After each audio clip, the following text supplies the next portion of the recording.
Today is June 10th, 2025. We're at the Community Media Center in Westminster, Maryland. My name is Bob Blubaugh, and joining me today is Dean Minnich. Thank you for being with us today, Dean, and I appreciate you coming in here to share your story. Thank you. So, Dean, tell us, where were you living when you were either drafted or enlisted to go into the service? And, about how old were you?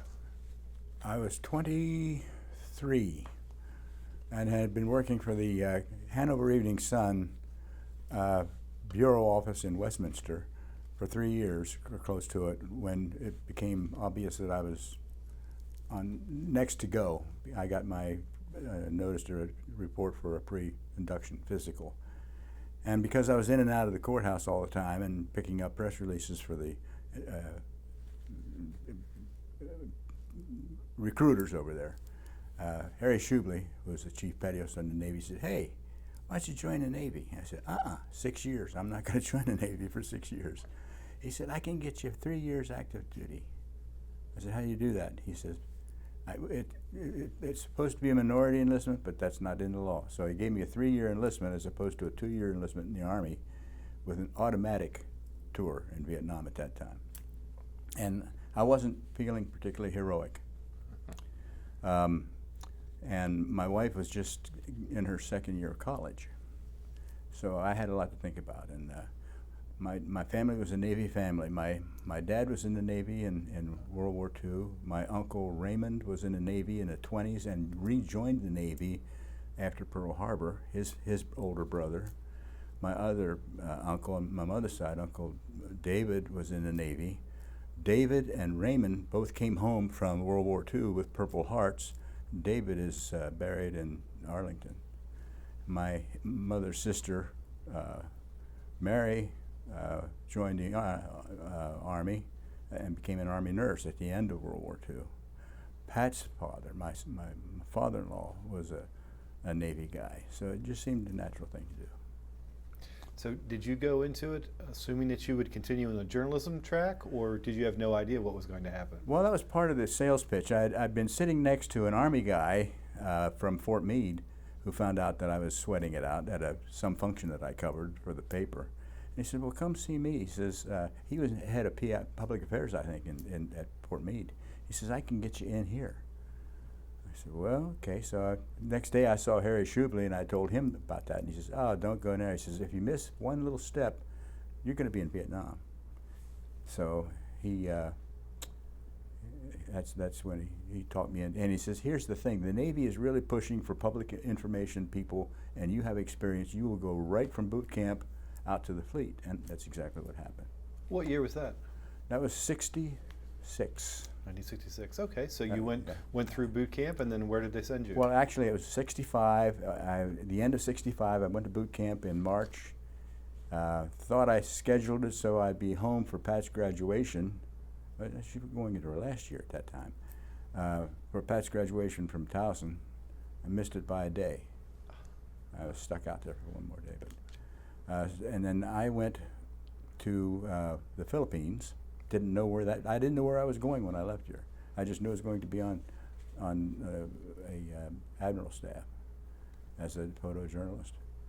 And it turned out that the ship was home ported in Sasebo, Japan, but it spent all of its time in Subic Bay for the most part, but that we would be going out into the fleet on anything available. One particular day that I had, just to show you the kind of travel we had, I started out today on an aircraft carrier, got catapulted off of that, and flew into, I think it was Kaohsiung. I don't even remember anymore. It was Kaohsiung or it was back to QB Point in the Philippines, and got rode the Admiral's Lear jet from there to Japan, and then Yokosuka, Japan, and they got into PBY, the water seaplane, and flew down to Sasebo, all in one day. That's great. So what was kind of a typical assignment for you? I would not, usually we wouldn't have a specific story to go get. I had a couple of assignments, a magazine article here or there, or a celebration coming up here or there. But for the most part, what we did is we would go out to a ship and we would offer, if there was someone on the ship that was interested in having a shipboard newspaper, we would show them how to get that started and have a shipboard newspaper you could turn out on a Mimeo and that sort of thing. We had one guy who was very good at that. I was more interested in finding the stories of the individuals and individualizing every story. If I came back with 30 stories on a 30-day trip out there, that was a real winner. But they would go to 30 different newspapers around the country. And we found out that most of those stories, especially in small papers, well, like at Times, that would be a full-page back spread. You know, if you had pictures of, you know, Dean Minnich running a winch on an ammunition ship in the Tonkin Gulf, and in the background you've got the Enterprise, and that kind of, that's big stuff. That would be, and got good play.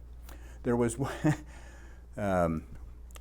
didn't go down with the bureaucracy. The tradition-bound Navy has certain ways of doing things, and they don't like enlisted men changing the system, but wrote a story on the Admiral of Commander Service Group 3, and it appeared on page 1 with his picture in the Kansas City Star. So we didn't get any more flack. And so you wrote the stories, you took the photos? We would write the stories, we would do the photography. That's where we could cut our feet. We had some good opportunities for learning as we were going. Phil showed up really green. He was right out of college. I had been taking pictures to go with stories for the paper, although I was still really green.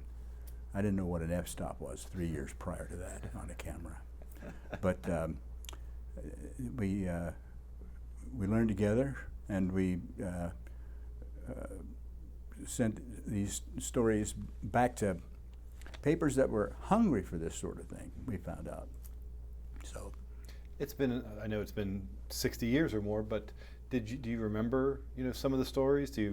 Were some of them really interesting to you? Oh boy. Yeah. We were on every kind of ship you can imagine. We would get highlined from one ship to another. You go out on a tanker, an oiler, and you take that bosun's chair and go over to the Enterprise. And here's this huge mountain of, and the water between us was a class 4 rapids. My first day out, we were going through fishing grounds, and we practically ran down a whole fleet of Vietnamese fishermen. And these steel cables that were connected between the ships were slapping the water. And I'm thinking, I don't want to see what happens here. But those Navy guys pulled those lines taut, and you could just see the strain. And I wrote a story about that. They didn't want those lines to hurt those fishermen. And then there's the heartbroken young man from Iowa who just happened to fall in love with a girl he met in a bar in Olongapo. His life was over.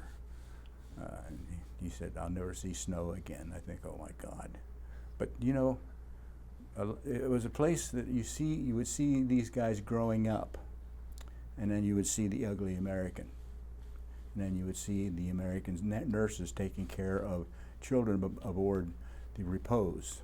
But when it came in, the hospital ship, it came into Subic, and it was in port, and I went over and did a couple of stories on these nurses, and they were treating children who had, Vietnamese children who had been burned by napalm, and I couldn't take pictures of that.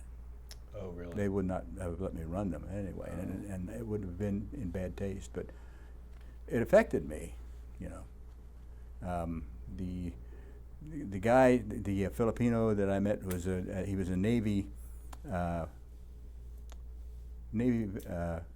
think he was worked in food service aboard one of the hospital ships, and we were sitting talking one night just like this, and he was remembering the night the Japanese came into his village and killed everybody, including the children in his family, his brothers and sisters. There's not much market for that. I didn't send that kind of story back. But then you'd run into the people who had been in the service of the country and were so proud of it. And it was, you would see the contrast between the good of war and the bad of war. And trying to put that into context was always a challenge. But Sure. Did you have a lot of feedback? Did you get a lot of editing, that type of thing, or and did they block many of your stories that you tried to do, or did you get a good sense of what they were looking for? well, I was in trouble. You know me. I was in trouble on the first ship I went out to do a magazine article. USS Pyro was having its celebration because it was this 2000s or something unrep. That I like to use Navy terms. Nobody knew what unrep. Underway replenishment. That means you're cruising along and you're sending pallets of bombs over to other ships, and it's a big deal of the numbers and all that sort of thing. And I wrote the story, and the captain said, "I'd like to read that before you submit it." And I thought, what? I'd been 3 years in the newspaper business. Nobody got to read what I put before, but he said he wanted to read it, and I let him read it, and he gave it back to me. And he changed my lead to something I think is, as the captain sat contentedly on the on the port wing, contentedly eating his 257th unrep cake. I said, oh no. So I wrote a nasty gram, personal letter, back to Phil Grout, and he got it. He got back off his trip before I got back off mine, and our boss, the flag lieutenant, who really didn't want any problems. He didn't need to see anything. He just wanted to know where we were and how we were doing. He said, Grout, have you heard anything from Minnich? And Phil said, yeah, I got this. I haven't read it yet. Here. I spent the next week trying to get back from the Philippines to Japan, because they left me behind to work out of the unit in the Philippines.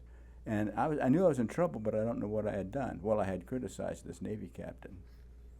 And it took me a week to get back because I had to go by way of Yokosuka, Japan, and I was in transient barracks for a week, which means you spend a week cleaning toilets and picking up cigarette butts, and then you get back and find out that your tail's in a vise because you offended somebody of higher rank. But when I told the flag lieutenant what had happened, I said, yes, I did say that if this is the Navy's idea of public relations, they're not going to have a very good ride. Well, I'm sure that they had to. Maybe you couldn't write everything you always wanted to write, but did you find that you felt like you were really doing something important, that you were giving people back home a little bit of a look into what was going on out there and what their boys were doing, that sort of thing? It wasn't that lofty. I did not like the Navy. I did not like the bindings of tradition. I didn't like the living conditions. I was writing for the people back home who were reading the stories. That's what I left, and that's what I was still doing, and that's how I got by. Did you feel good about the work that you were doing in that case? Yeah, yes. Absolutely. Yes, Did you ever get any feedback from anybody later, or during while you were there, or even years later? No. No. Yeah. No. But you just you know that you were doing a service. Yeah. Yeah. And it also left me with a skill, talent for spotting a story in veterans who had been in World War II. My first job was with United Airlines, and all the guys that I worked with there were, especially the mechanics at United, were all World War II veterans. And I was 18 when I started that job. So I had a taste of that. But then when I'd come back here, I ran into a guy that was on Iwo Jima, and he was involved in an overnight bang bang bang, when these pop up bang bang with a guy and a Japanese guy in a foxhole 15 feet away.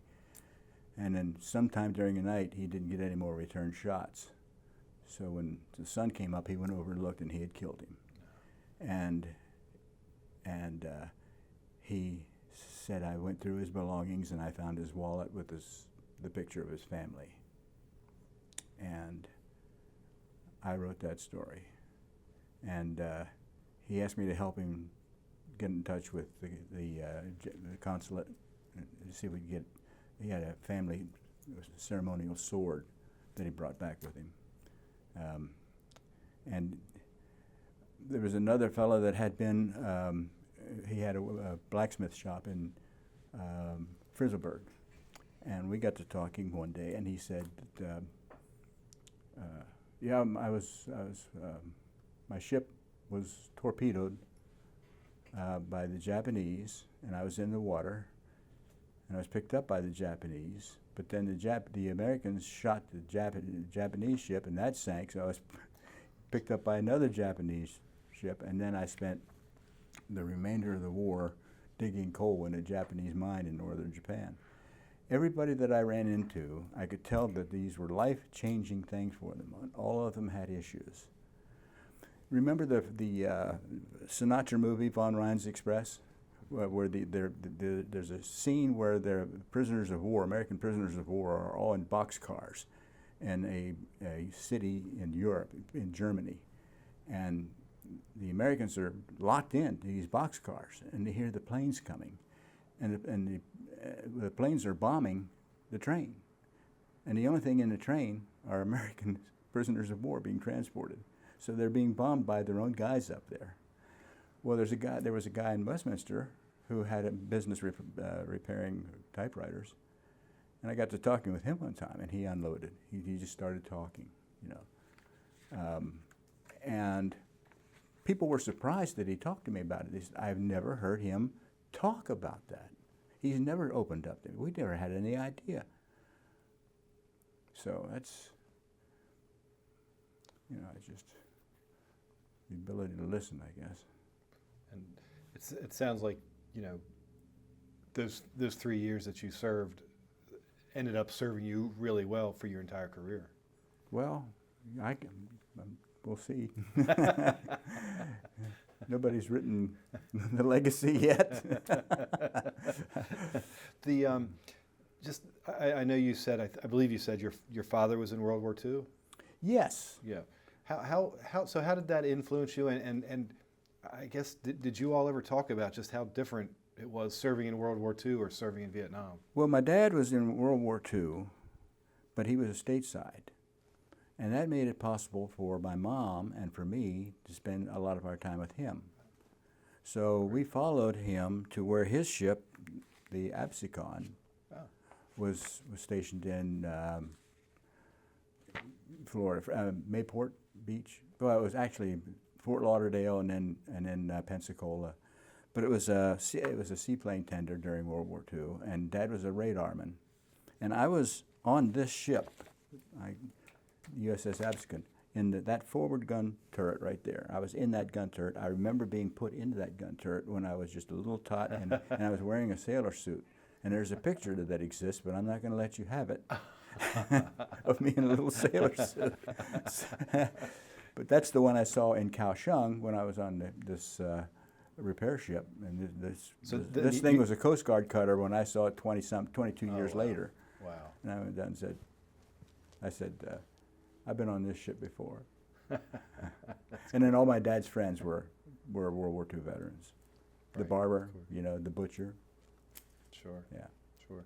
So how, when you came back, how were you treated after your time in the service, and was that ever? I know at some point there were you know, we had problems over here with that. I came back to Westminster and there were no problems, but Westminster was pretty supportive. But I know people who came back and couldn't fit into their community. Right. The college campuses were a mess. People didn't know what they were talking about. Sure. They were doing the wrong things for the right reasons, and it really divided the country, but nothing like what we have now. Right. Well, how would you, I guess just to wrap things up, how would you look back on your time? Are you obviously you were a great service to our country. Do you feel proud of what you did, and do you feel like it kind of shaped the rest of your life, and that sort of thing? How do you remember it now, many years later? Both my fathers, my father-in-law and my dad, told me the same thing without talking to each other. Both of them used the same phrase. I wouldn't take $1 million to do it again, but I wouldn't take $1 million for the experience. Both of them said exactly the same thing as I was getting ready to go. And I would say that I understand fully what they're talking about. It was a great education. It was a growing up thing, and it made me better than I would have been without it. But I also know people who came back and were, another saying I heard, and I saw it happening in real time with the people that I was aboard ships with. The military, whether it's Navy, Army, it will either make you or it will break you. And I think there's a lot of truth in that too. Great. Thank you very much, Dean, and thank you for your service. Thank you. Appreciate it.